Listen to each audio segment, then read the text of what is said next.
Hi, my name is Faye Brown, and I want to take this opportunity to thank Fiona Harewood for writing an excellent book. It's called River Never Smooth.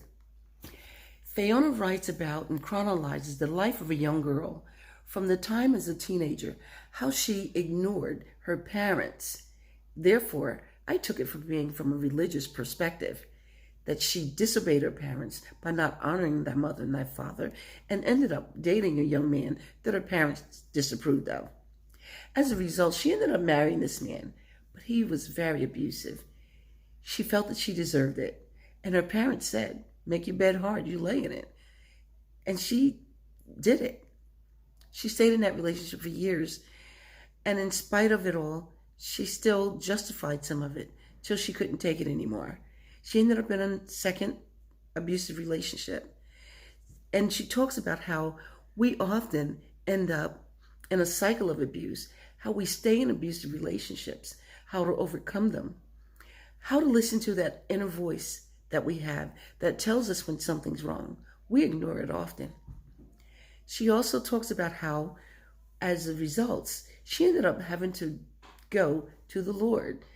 And she went to the Lord in prayer. And she sought help, and she got it.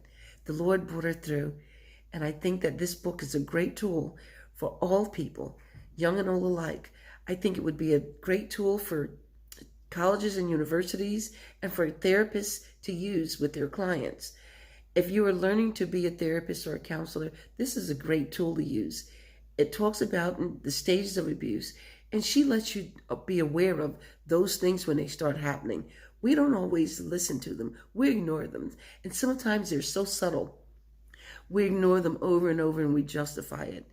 I think she did a wonderful job.